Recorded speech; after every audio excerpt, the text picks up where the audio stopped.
Salam sejahtera Malaysia. Denyut nadi suara rakyat bergema di channel ini. Ada satu tajuk berita yang saya ingin tanya Anda. Anda setuju atau tidak dengan tajuk ini?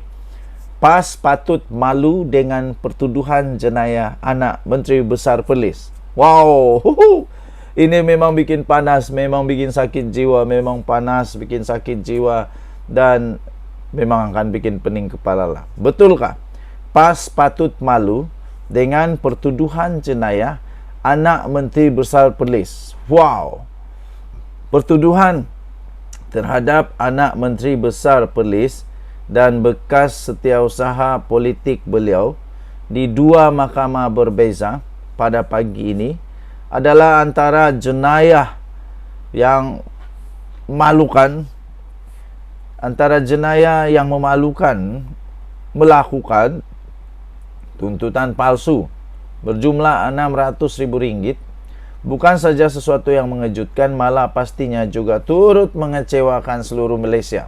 Apa tidaknya jika PAS yang selama ini berbangga kononnya tiada sebarang rasuah, PAS yang selama ini berbangga kononnya mereka lah paling bersih, PAS yang selama ini berbangga kononnya mereka inilah yang seolah-olah tak adalah dosa. Jika PAS selama ini berbangga tiada sebarang kes rasuah, penipuan dan penyonglapan wang kerajaan berlaku di negeri-negeri takbirnya, semua itu sudah berkecai-kecai sekarang, hancur dah.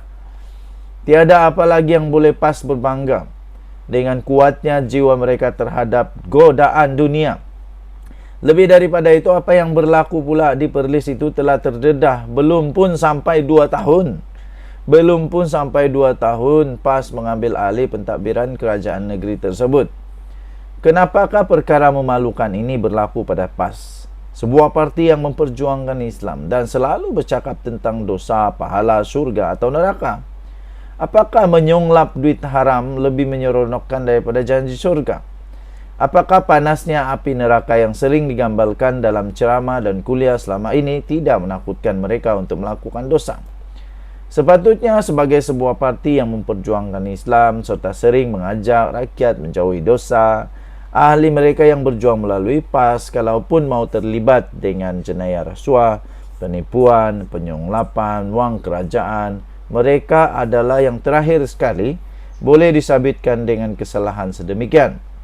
Ini kerana mereka lebih tahu dan faham tentang dosa dan neraka, juga lebih faham gambaran surga dan neraka.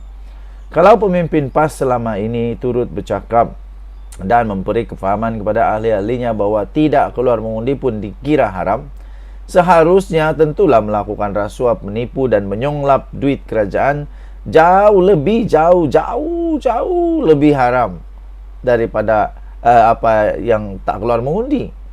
Tetapi semuanya sudah berlaku, dan apa yang berlaku di Perlis ini secara langsung telah memberi gambaran lebih buruk kepada imej PAS di masa depan. Dalam hal ini mungkin ada kalangan dalam PAS yang berkata semua ini baru pertuduhan dan belum pun lagi didapati bersalah. Namun, harus diingat pertuduhan di mahkamah dilakukan berdasarkan bukti yang diperolehi dan tidak mungkin ia boleh direka dengan sesuka hati. Tiada bangkai, tiada bau busuk, tiada tangan mungkin terkena getah jika tidak mengupas nangka. Tiada bangkai, tiada bau busuk, dan tangan tidak mungkin terkena getah jika tidak mengupas nangka. Oi, ini peribahasa. Dalam hal selain PAS perlu membersihkan diri ahli dan pemimpinnya, terutamanya ahli keluarga yang terdekat dengan pemimpin yang berkuasa, serta mungkin perlu lebih kerap mengadakan usrah. Parti itu juga harus melantik mereka yang benar-benar takutkan dosa untuk diberikan sebarang jawatan. Jika tidak segera dibendung, malah ahli PAS juga terlihat sama gairah merebut nikmat dunia dengan cara yang tidak halal. Artinya mereka tiada beza sama sekali dengan parti-parti sekular. MB Perlis juga seharusnya tidak berlengah lagi untuk berundur kerana keterlibatan anaknya sendiri dalam jenayah penipuan dana kerajaan di negeri takbirannya sehingga didakwa di mahkamah. Mau tidak mahu turut mencemar imejnya. Ditulis oleh Sa'buddin Hussein 23 Mei 2024, diterbitkan di sa'buddin.com.net. Tinggalkan komen anda, denyut nadi suara rakyat. bergema di channel ini. Bye-bye. Salam sejahtera Malaysia, denyut nadi suara rakyat bergema di channel ini. Adakah pada pendapat anda, saya mau tanya saja pada pendapat anda, adakah bagus sebenarnya kalau si Khairy Jamaluddin menjadi Perdana Menteri Malaysia, ataupun dia boleh jadi Presiden UMNO Malaysia? Apa pendapat anda, bagus atau tidak? Bagus atau tidak untuk Khairy Jamaluddin jadi Presiden UMNO? Okey. Kenapa? Rupanya ada peluang, ada sinar yang cerah kepada Khairy Jamaluddin, sinar yang cerah kepada Syahrir, kepada beberapa orang lagi yang sudah dibuang daripada UMNO. Mengingat lagi kata-kata daripada Tengku Mahkota Johor, kalau saya tidak silap, iaitu Baginda berkata Khairy Jamaluddin sepatutnya diberikan peluang semula bersama dengan UMNO, atau begitulah dia punya maksud, seolah begitu. Saya juga setuju kalau Khairy Jamaluddin sepatutnya diberikan peluang untuk bersama dengan UMNO semula. Kerana Khairy Jamaluddin ada karisma, ada satu, dia punya kepimpinan yang ramai orang juga setuju bahawa dia ada kebolehan untuk menghidupkan, memulihkan UMNO semula. Terutamanya pulihkan UMNO daripada bayang-bayang buruk tentang UMNO ini sudah dilabel sebagai parti yang tak bagus lah, macam begitulah. Jadi untuk menghilangkan bayang-bayang itu, saya fikir Khairy Jamaluddin ada dia punya kebolehan. Apa pula pendapat anda? Ini kerana baru saja diumumkan, semalam saya baca, Ahli Majlis Kerja Tertinggi UMNO Jalaluddin Alias berkata, parti itu bersedia menerima bekas pimpinan dan ahli parti yang telah disingkirkan sebelum ini. Ini satu berita yang cukup baik,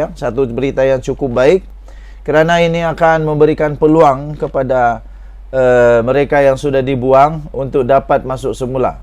Jadi itu pemutihan dulu. Dia kata di Negeri Sembilan, Setiausaha UMNO negeri dan bahagian sudah pun diarahkan untuk membuat tapisan untuk setiap permohonan dibuat bagi memastikan mereka yang masih mempunyai kecenderungan dan kesetiaan kepada parti diambil semula sebagai ahli.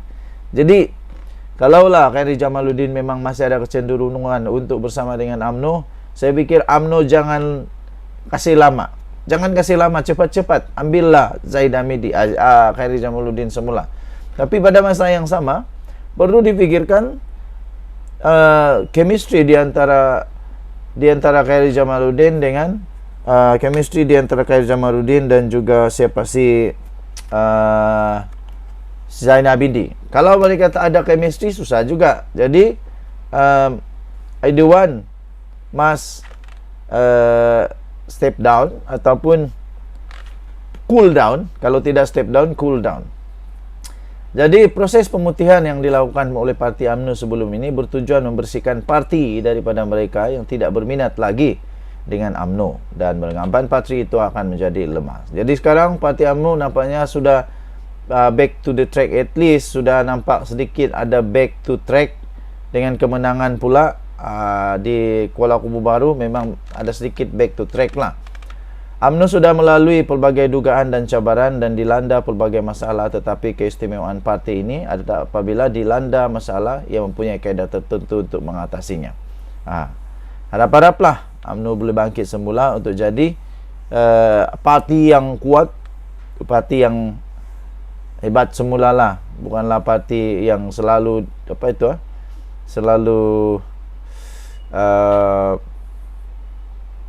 dilihat kesian dan sebagainya. Denyut nadi suara rakyat bergema di channel ini. Bye bye.